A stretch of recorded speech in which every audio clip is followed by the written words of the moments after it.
BeeTv Major News at 6, coming to you live from an entity, Edo State, Nigeria.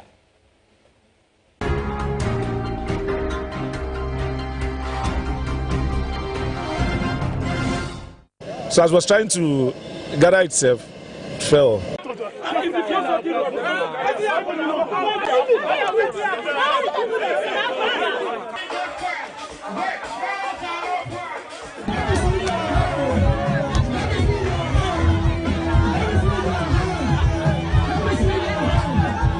What we are witnessing these days, it is something we can no longer understand.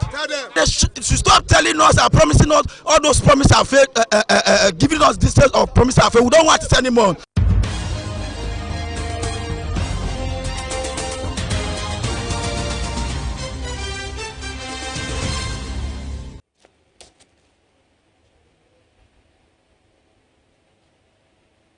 And now the news headlines. INEC fails to call witnesses to testify in the ongoing Edo governorship election petition tribunal.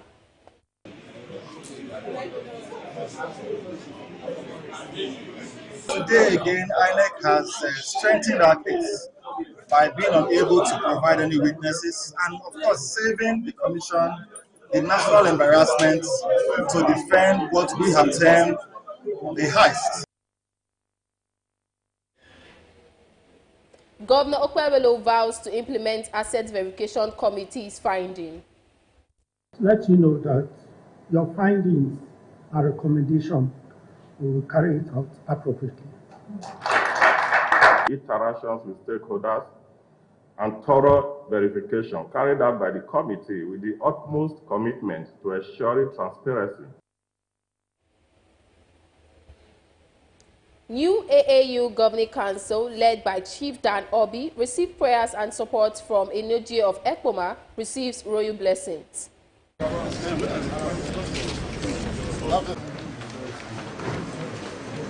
We are taking off today, and I can tell you by the time we are done with this assignment, the university will be far better than where we are.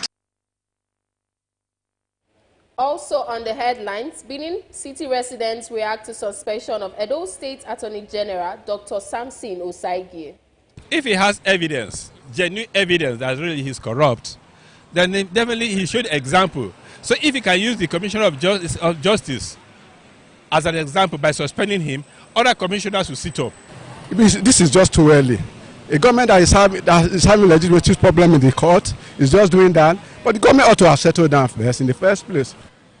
If anything of such is taking place, and I strongly believe that there's a reason for it, and eventually the reason will be justified. A very good evening, and thank you so much for joining us tonight on BeeTv Major News at 6, reaching you live from Benin City, the Edo State capital, Nigeria. My name is Gifts Owagboy. And now to the news in details. Independent National Electoral Commission on Thursday failed to call any witnesses to testify in the petition by the People's Democratic Party challenging the election of Senator Monday Okwebelo as governor of Edo State. INEC also failed to speak with journalists reasons behind their actions. BeeTv News Best Orator has details of the report.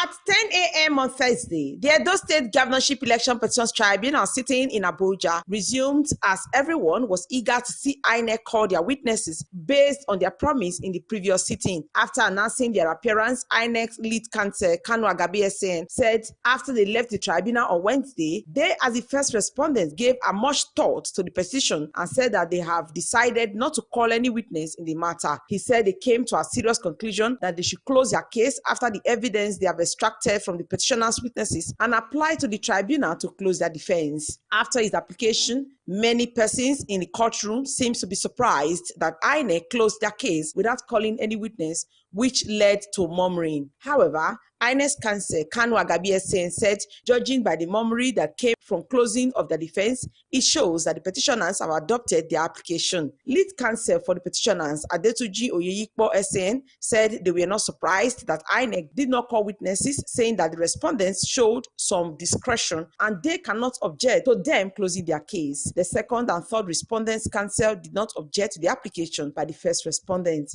After the submission by counsel, the tribunal granted the application by the first respondent. Onyechi Ikpeazu SN, counsel to Senator Monday Okpebholo, said in the circumstance, counsel to Senator Monday Okpebholo said in the circumstance, they as second respondents will pick a date to prepare their witnesses and open their defense next week. However, the petitioner's counsel, Adetuji Oyeyikpo SN, said the second respondents can open their defense on Saturday rather than wait till next week.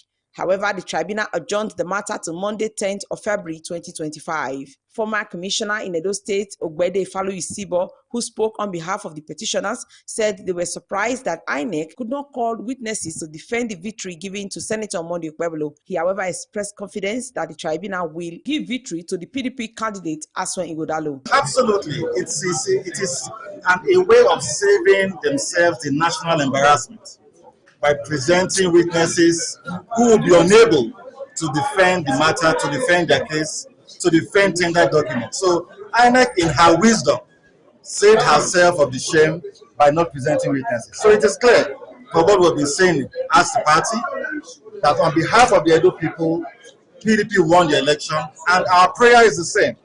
Looking at the widespread overvoting, looking at the widespread incorrect collation of figures, looking at INEC's failure to do trial recording of sensitive materials, we have proven beyond reasonable doubt that the PDP won the election and Aswan Ighodalo should be declared winner. Former Deputy Governor of Edo State, Comrade Philip Shuaibu, and the APC State Legal Advisor, Stephen Okoro Esquire, said INEC not calling any witness was the right thing to do because, according to them, calling witnesses to give oral evidence would amount to INEC helping the petitioner to defend their alleged bad case. Of course, every respondent or the petitioner has their own strategy on how to defend themselves. And actually, INEC really didn't need to call any witness because PDP has actually helped them to come and dump the Beavers machine in court.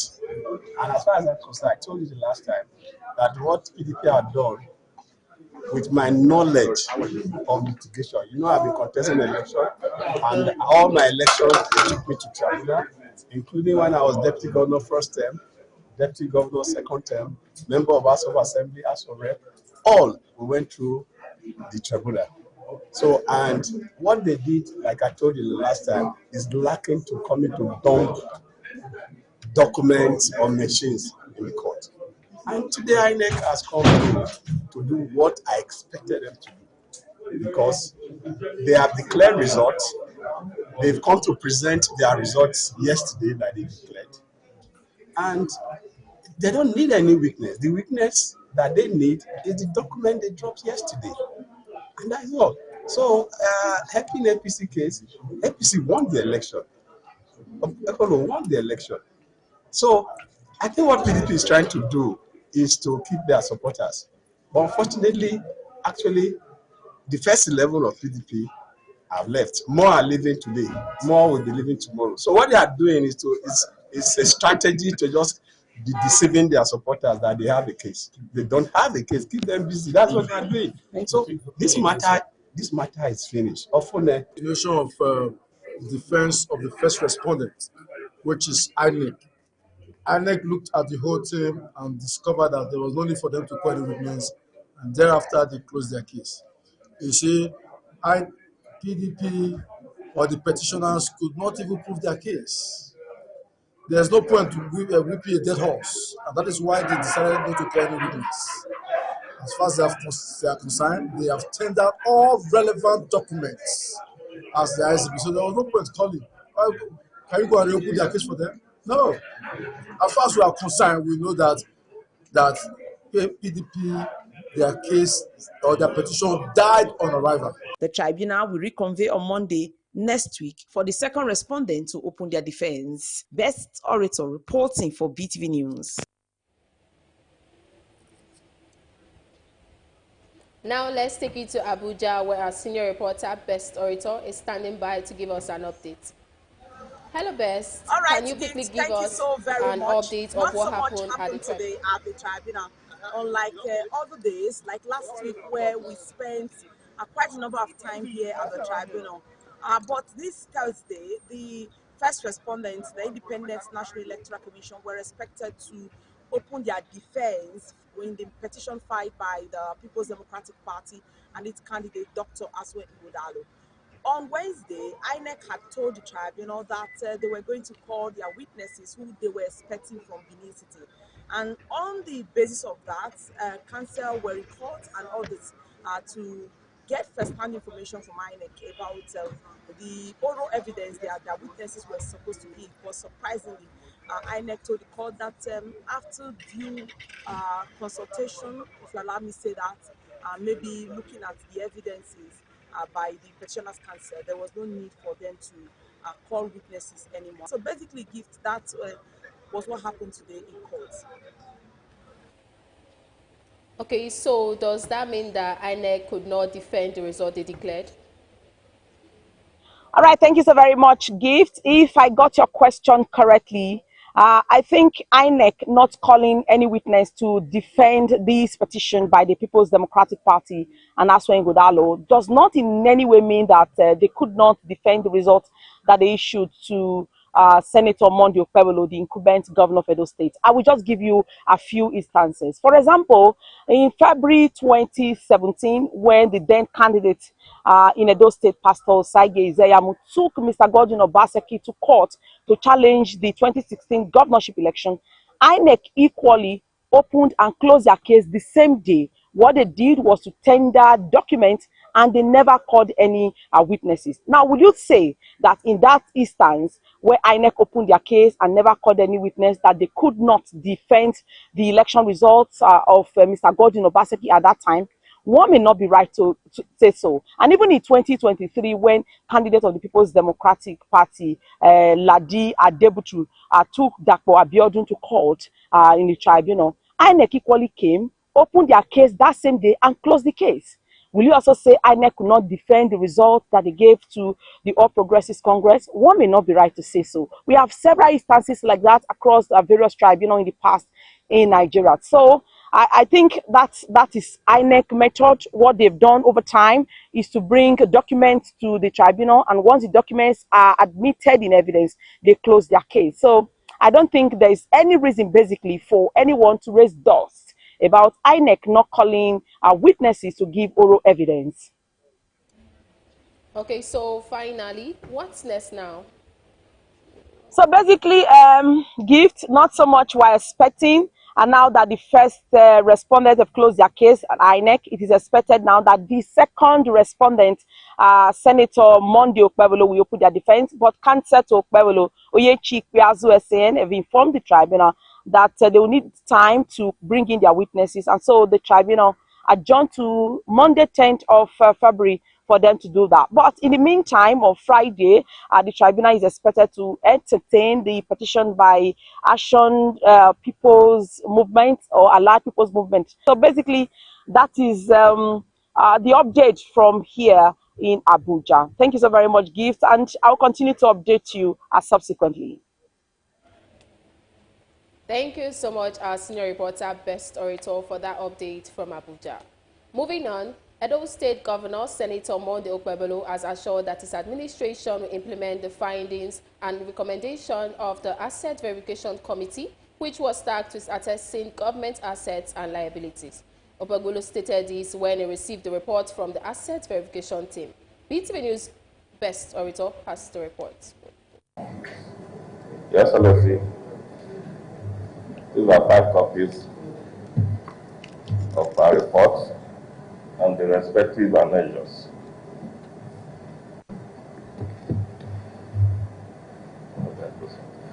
Receiving the committee's report at the Government House in Benin City, Governor Monday Okpebholo commended the team for their dedication and assured them that their recommendations will be acted upon. He appreciated the committee for a job well done and the time invested in the exercise. The governor said he understands the challenges they faced, yet they successfully carried out the crucial assignment. The strength in carrying out this exercise. I know it's not easy, but you made it possible. Thank you. And I also want to let you know that your findings and recommendations will carry it out appropriately. Once again, thank you for your hard work and dedication. God bless you. Presenting the report earlier, the committee's chairman, Dr. Ernest Afolabi Umahiye, said that the findings were not just a reflection of past actions, but a call to action for the future. He said the report serves as a pivotal movement for Edo State, marking the need to take stock of Edo State's current position and chart a course towards greater accountability, financial prudence, and responsible asset management. He noted that the committee's work involved weeks of diligent research, site inspections, stakeholders' engagement, and thorough verification to ensure transparency in handling the state's assets and liabilities. The report, according to him, provides a comprehensive breakdown of Edo State's assets and liabilities, including outstanding debts, contractual obligations, and financial commitments. Dr. Ernest Afolabi highlighted concerns over mismanagement, improper allocation of resources, and the misuse of consultants in government operations, which created opportunities for corruption and abuse. Careful examination, site visitation, interactions with stakeholders, and thorough verification carried out by the committee with the utmost commitment to ensuring transparency and accountability in the management of the assets and liabilities of Edo State. Our task has not been without challenges, but the committee was driven by the need to provide Edo State government with a clear and accurate picture of its financial status, as well as the state of its assets and liabilities. As we submit the final report, we are not merely delivering a document, but the findings and recommendations of a meticulous process aimed at enhancing and protecting the future of our beloved state. The report contains a detailed account of government assets, contractual obligations, along with a comprehensive analysis of the liabilities that have been accumulated over time.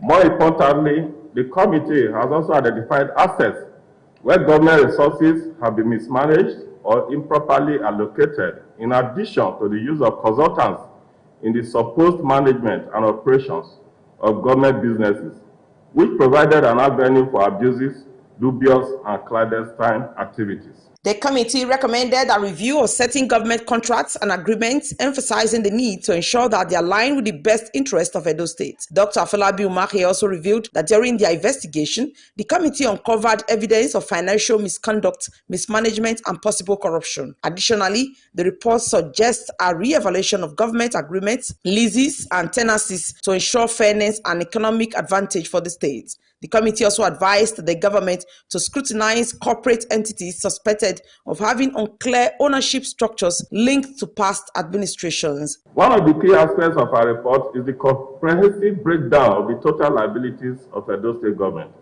This report bears the significant financial obligations that have been left behind by the past administration, some of which may place a heavy burden on the state's fiscal heads. These liabilities, which include outstanding debts, contracts, and financial commitments, require urgent action and strategic management in order for the state to pull through. We have recommended a review of the contracts in some cases. During the course of our work, the committee encountered evidences of serious misconduct and actions that are detrimental to the state's assets and financial health. We have identified instances of potential fraud, mismanagement, and corruption. Given the gravity of these findings, we strongly recommend that the relevant authorities take immediate steps to investigate these issues further, with a view to prosecuting the culprits where necessary. Governor Monday Okpebholo reaffirmed his commitment to addressing the issues raised, pledging that his administration would act decisively to strengthen governance and ensure responsible management of government resources. Best Orator reporting for BeeTv News.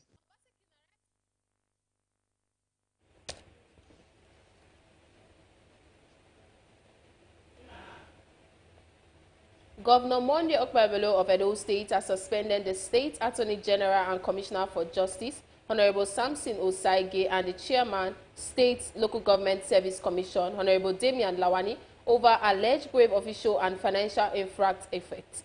The dual suspension is contained in a statement signed by the Secretary to the State Government, Umar Musa Ihilo, and made available to newsmen late Wednesday night. According to the statement, the suspension is with immediate effect. The suspension of Honorable Damian Lawani and the Honorable Attorney General and Commissioner for Justice became necessary to enable government carry out a thorough investigation into the allegation of financial infractions leveled against them. The Secretary to the State Government, Barrister Musa Ihilo, in a statement said the governor has consequently ordered the setting up of an investigative committee to investigate the allegations leveled against them and make appropriate recommendations accordingly. Roka.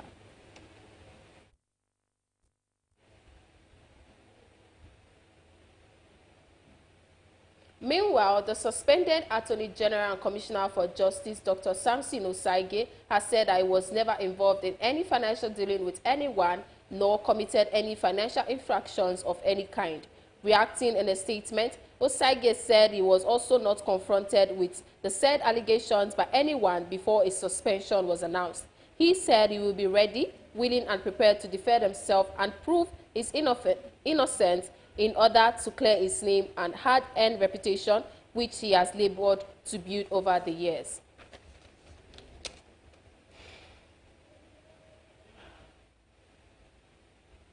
Edo people have expressed concern over the suspension of the new Attorney General and Commissioner of Justice, Dr. Samson Osaige. BeeTv News Freeman Osawe reports that some of the respondents lauded the suspension, while others called for proper investigations into the matter. The report. The suspension of Honorable Samson Raphael Osaige by the Edo State government over alleged financial infraction is eliciting reactions from concerned citizens of Edo State. Speaking with BeeTv News, some respondents said it was a good step by the governor to checkmate his cabinet members, especially in their dealings, because he has to show the people of the state that his administration will not condone any form of financial misappropriation, adding that the decision to suspend the Attorney General and Commissioner for Justice of the state was justified. He also said it was also not too early to take such decision. If he has evidence, genuine evidence that really he's corrupt, then definitely he showed example. So if he can use the Commissioner of Justice as an example by suspending him, other commissioners will sit up. That means he's doing the right thing. It's not the government is right, because he has them to submit their they should have just submitted it. I didn't see any reason why they refused. I believe maybe they didn't use the money well. That's why they are refusing to submit what they asked them to do. So I believe the state government is right. If anything of such is taking place, and I strongly believe that there's a reason for it, and eventually the reason will be justified. Some others said proper investigation should have been carried out to know if he was guilty or not before the suspension, saying it was quite early to start hearing of some cracks in the administration, and that the government should rather focus on developing the state instead of being distracted. This is just too early. A government that is having legislative problem in the court is just doing that, but the government ought to have settled down first in the first place.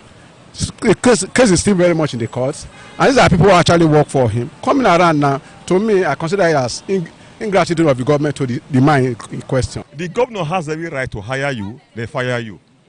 It's possible, maybe he believes he can't work with this team. You understand? I still believe there are still more that he may need to work with closely. The white some will equally be relieved from their duty. So it's not too early. According to the state government, until proper investigation is carried out, the suspension stays. Freeman Osawe reporting for BeeTv News.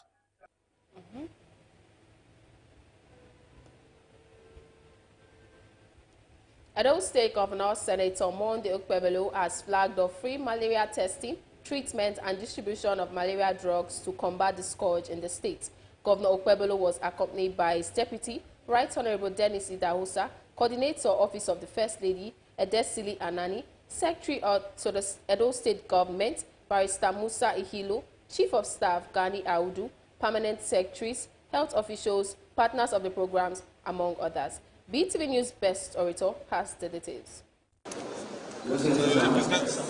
This is just 5% of the total medication. Governor Monday Okpebholo said malaria is a major health challenge and his administration is determined to eliminate the disease in the state, just like Algeria, Ivory Coast, and Mauritius have done. The governor said the support from the Islamic Development Bank will help his administration achieve that in alliance with the commitment of his administration to affordable healthcare services in the state. He added that over the next 2 years, the administration aims to ensure 80% of pregnant women in the state receive malaria prevention kits and treatment, and noted that 95% of people in the state will benefit and also reduce infant death caused by malaria to below 10%. Our goal is to eliminate malaria in Edo State.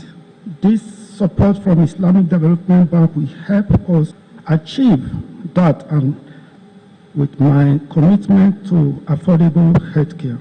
Over the next 2 years, we aim to ensure 80% of pregnant women receive malaria prevention medication. 2, 95% of the people with fever for malaria. 3, reduce infant death caused by malaria to below 10%. To make this happen, malaria testing and treatment will be free at all government hospitals. Governor Okpebholo said to make this happen, his administration is making malaria testing and treatment free in all government hospitals across the state. He said his administration will, however, need everyone's support. While free testing and treatment are in place, there is need to raise awareness, which he said is key, and they will run campaigns to ensure everyone is aware of the services, and said that anyone caught charging for the free service will be dealt with accordingly. He also thanked the President of Nigeria, Bola Ahmed Tinubu, for his commitment to better health care. I sincerely appreciate Mr. President Asewaju Bola Ahmed Tinubu, GCFR, for his commitment to better health care. The Islamic Development Bank for its funding and support. The Federal Ministry of Health for its guidance. With our combined effort, we will achieve a malaria-free Edo State. Coordinator Office of the First Lady, Adesili Anani Okpebholo, commended Governor Monday Okpebholo's led administration for taking the laudable step in ensuring the people enjoy good health care. She noted that as easy and simple as malaria appears, it is deadly, even as statistics show that 30% of citizens of the state are exposed to it, adding that the state has taken steps to fight and drastically reduce it. To our women, we're saying embrace this initiative. We're saying that malaria affects more women and children. We're here to make sure that our children live healthy. So we say what the government has done today with the partners, it's a good initiative. Embrace it. Mosquito nets, keep your surrounding clean. We have the malaria testing kits. Once you feel the symptoms of, well, fever, sometimes it's not malaria. Just go for the testing. It's free. And we'll emphasize, it should not be sold. The Commissioner for Health, Dr. Siri Oshomole, said the program is all about free malaria testing and treatment, which is sponsored by the Islamic Development Bank. According to him, for the next 2 years, all government hospitals in the state will receive patients for malaria and they will be tested and treated free of charge, warning that no health workers should be charged for the service. Edo State resident is given affordable and free Edo State resident is given affordable and free access to malaria medication. This is a pandemic, and the governor has spoken that he's mandated to ensure that everybody in Edo State is free from malaria, and it's going to be free of charge. She noted that malaria is a pandemic and the government has shown that its administration is ready and has taken steps in ensuring that the disease is eliminated from the state. Best Orator reporting for BeeTv News. The newly inaugurated Governing Council of Abraham Salih University, AAU Ekpoma, led by the Pro-Chancellor and Chairman of the Governing Council, Chief Dan Obi, has paid a courtesy visit to the Palace of the Onoji of Ekpoma, His Royal Highness Zaiki Abumeri II, to seek for his support and prayers as they embark on their new assignment to take the university forward. BeeTv News' Osarogi Agbabo reports that the Pro-Chancellor and Chairman of the Governing Council, Dr. Chief Dan Obi, and his team were accorded a warm welcome from the Onoji and other palace chiefs in Ekpoma. The report is presented by Best Orator. The Pro-Chancellor and Chairman of the AAU Governing Council, Chief Dan Obi, including with other board members who were inaugurated few days ago by Governor of Edo State, Senator Monday Okpebholo, arrived at the palace of the Onoji of Ekpoma, His Royal Highness Zaiki Ehizoje Anthony Abumere II, in Ekpoma, the administrative headquarters of Esan West Local Government Area of Edo State. In a remark, the Pro-Chancellor and Chairman Governing Council, Abrus Ali University, AAU Ekpoma, Chief Dan Obi said, Governor Monday Okpebholo has given a mandate to transform the university and put it in a better place, noting that the team cannot accomplish the task alone, hence the need for the visit to seek for the support and prayers of the Onoji in guiding them through their new assignment. Chief Dan Obi expressed confidence that his team has the ability to address the challenges facing the university and are ready to take action to ensure the university is transformed into a better institution. We are taking off today, and I can tell you by the time we are done with this assignment, the university will be far better than where we met. In this assignment, we are conscious of the fact that we cannot do it alone. We need the support of everybody, especially yourself. We need your prayers, we need your support to carry out this assignment. So our appeal is that after we be given this assignment, you will support us with everything you can to ensure that we succeed in this assignment. We are going to start and you will see the difference. On his part, the Onoji of Ekpoma, His Royal Highness Zaiki Ehizoje Anthony Abumere II, said the community is not happy with the current state of Abrus Ali University, but however noted that with the new caliber of persons in the new governing board led by Chief Dan Obi, he is optimistic that they have the ability to bring about positive change to take the university forward. His Royal Highness Zaiki Abumere II said the community will give the team all the necessary support they need to ensure they succeed on their new assignment. This university, by God's grace, it will never die. Because we will not allow it. Not that because the university is Nekoma, it's for the entire Edo State. I don't need to go into all those stories. Everybody know that university have assisted a lot of people who could not have been able to enter federal universities. And many of them are doing very well in their different profession. As I said just now, we are fully ready to support this government transfer. Prayers were offered for the members of the Governing Council with traditional kola nut by one of the High Chief of Ekpoma, Chief Matthew Akwete. Thereafter, the Pro-Chancellor and his team proceeded to Abrus Ali University Ekpoma to meet with the management and different unions of the institution. Best Orator reporting for BeeTv News. The ongoing construction work on Iyokogba Road has reached advanced stage. Site engineers were on ground carrying out intense work on the drainage part to channel flood water to the Ogba River. BeeTv News' Glorious Sisirame has the details of the report.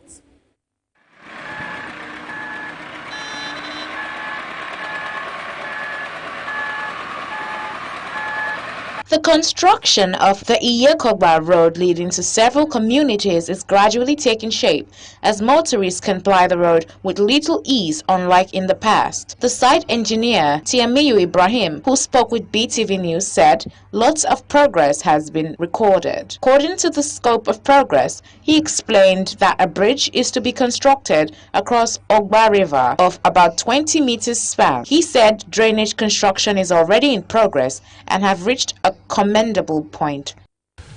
We have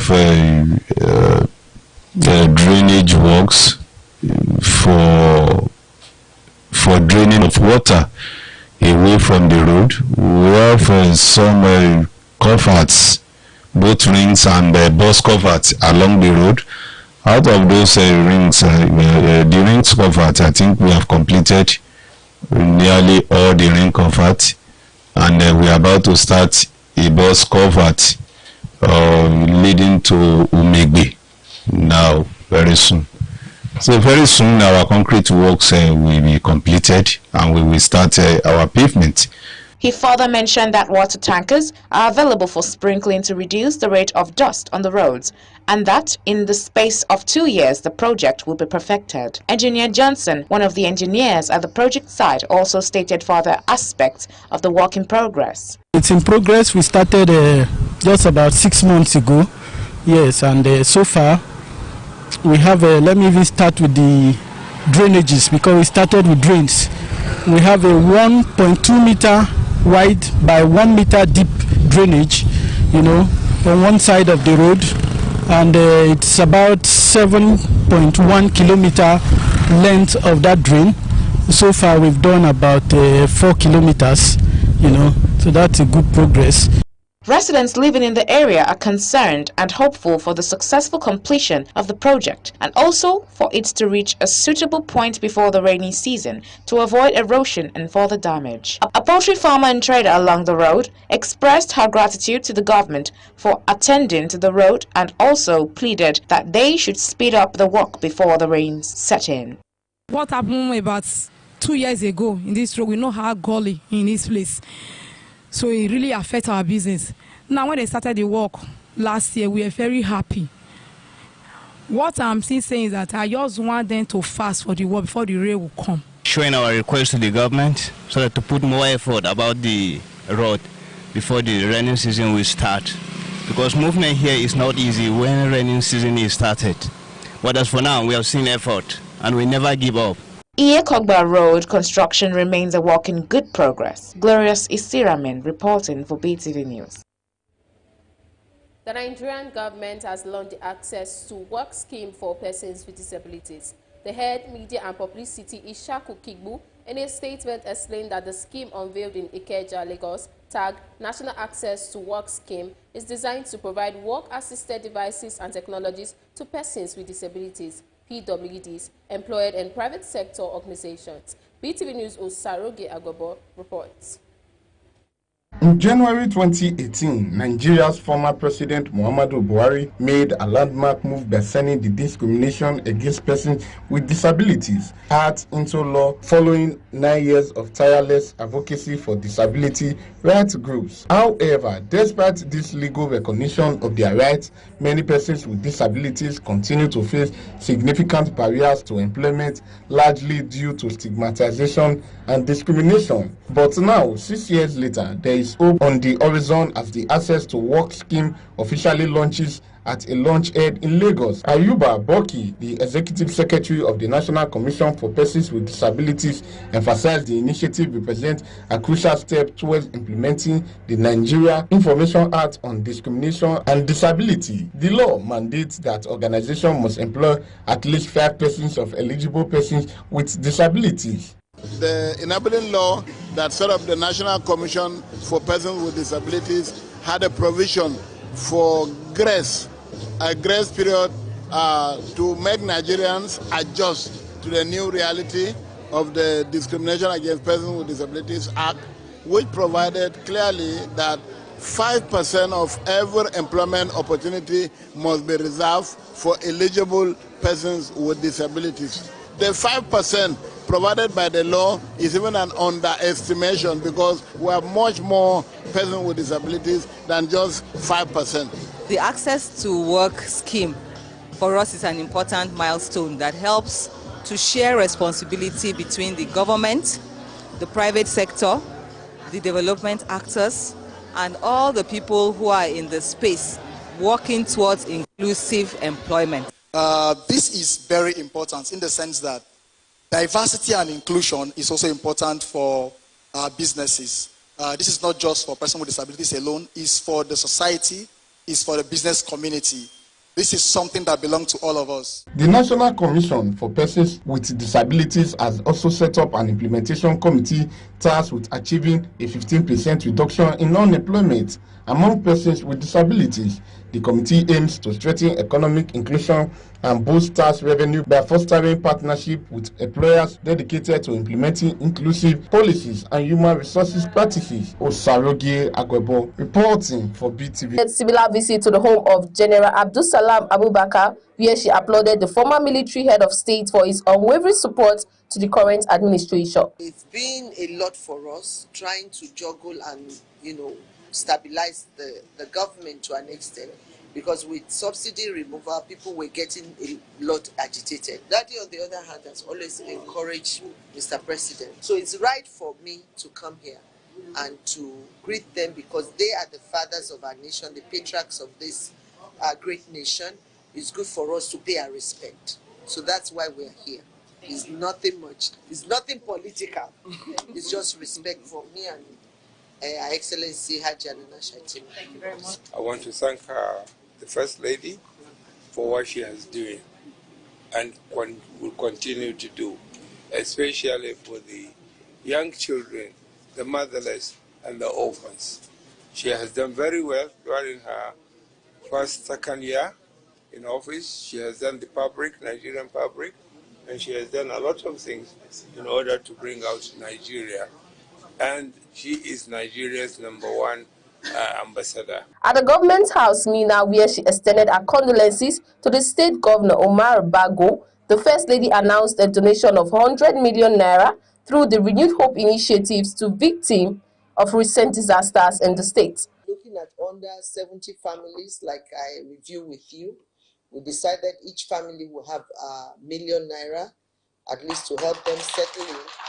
And then for other extra expenses for them, food items and things like that, the remaining money from the 100 million, Her Excellency will be able to do that, so that, they won't feel the disaster and the pinch of it so hardly. This speaks volume in terms of consolidation of our relationship as a state and with the Renewed Hope agenda. We're also grateful that you have come to share with us in pains and commiserate with Nigerians over the losses we had in recent times. The First Lady is back in Abuja. Gifts Owagbo reporting for BeeTv News. The People's Democratic Party (PDP) Board of Trustees has recognized Sunday Ude Okoye as the authentic National Secretary of the party. The Board of Trustees Chairman Adolphus Wabara disclosed this after the board's meeting held on Wednesday in Abuja. Mr. Wabara said the recognition followed the recommendations of Taminu Turaki-led committee set up by the party to study the legal dispute between Samuel Anyanwu and Mr. Ude Okoye, both of whom are laying claim to the seat. BeeTv News' Osarogi Agbobo completes the report. The contestation over the office of the National Secretary of the People's Democratic took a vent turn last week where Sunday Ude was manhandled and thrown out of the BOT meeting at the national headquarters of the party. Hence the reason today's meeting is holding outside the Wadata headquarters of the PDP. The meeting was called to find lasting solutions to the current leadership crisis bending the party. That until the security situation is effectively addressed, its subsequent meetings will be held outside of the party secretariat. At our last meeting, the board assigned one of our distinguished members, Barrister Kabiru Tanimu Turaki, SAN, to leverage his vast legal expertise in examining the court's documents submitted by distinguished Senator Samuel Anyanwu and Right Honorable S.K.E. Ude Okoye regarding the office of the National Secretary of our party. Given the importance of ensuring justice, fairness, and adherence to due process, we entrusted him with the responsibility of reviewing both legal positions and advising us accordingly. After a 2-hour closed-door meeting, a communique emerges with the BOT backing and battled former youth leader Sunday Ude Okoye, demanding his immediate swearing in as the National Secretary by the party National Working Committee. A note that the BOT's decision was based on the report of a committee chaired by Kabiru Turaki, which thoroughly reviewed the legal and constitutional aspects of the matter. Consequently, the BOT, by adopting the report, recognizes Honorable Sunday Ude Okoye as the substantive National Secretary of the PDP in full obedience to the declaratory judgment of the High Court of Enugu, as also upheld by the Court of Appeal, there being no contrary or overriding judgment from any court of superior jurisdiction. In attendance at today's BOT meeting were Trustees Chairman Senator Adolphus Wahaba, Secretary of the BOT Senator Ahmed Makari, and former Governors Sujik Udewa, Sam Agu of Ebonyi State, Babagida Aliyu, Senator Ben Obi, and Chief Olagosoye, amongst others.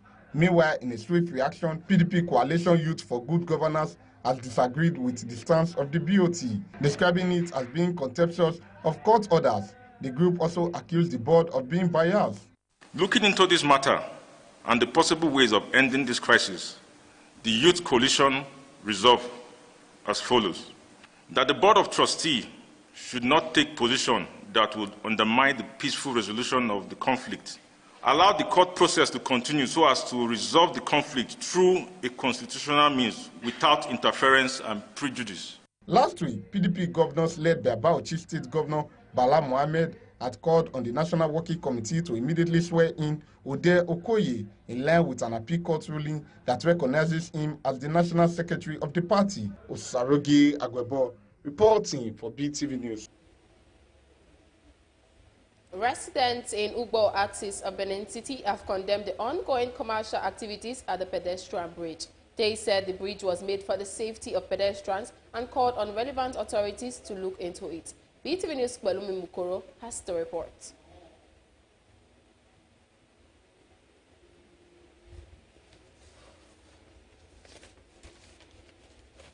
We apologize. And now to business.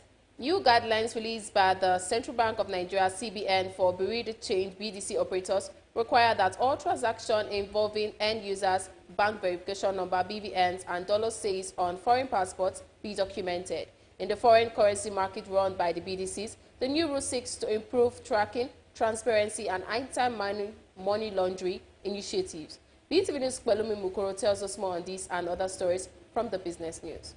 The CBN announced these limits, which include a weekly purchase cap of $25,000 per BDC from authorized dealers, in a circular signed by W.J. Kanya, Acting Director of the Trade and Exchange Department. Authorized dealers shall sell foreign exchange cash to BDC subject to a maximum of $25,000 to a BDC per week, the circular noted. A BDC shall approach its preferred authorized dealer bank, ADB, and can only procure the said amount from only that bank of his choice in a week. Any breach of this condition will attract appropriate sanction. The CBN also made it clear that BDCs must sell the foreign exchange they buy to end users at a margin of no more than 1% over the acquisition price.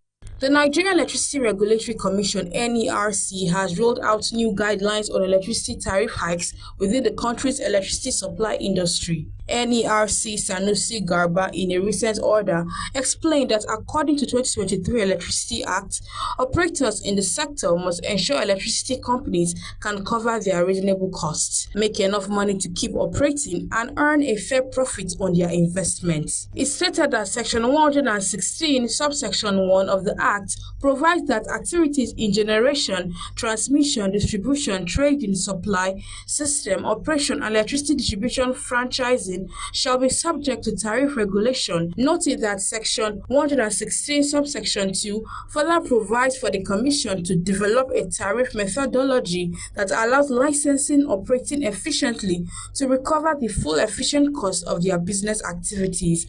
Fidelity Bank, a leading financial institution, has announced the imminent launch of its dedicated physical facility for small and medium-scale enterprises, SME, and entrepreneurs in the creative sector. Known as the Fidelity SME Hub, the multipurpose facility features training halls, meeting rooms, networking spaces, podcast rooms, as well as music, photography, and content production studios. Located at the heart of Lagos, the Fidelity SME Hub will provide entrepreneurs with networking and stakeholder engagement initiatives, as well as access to industry experts and mentors for hands-on guidance and business advice. Kwelumi Mukoro reporting for BeeTv News.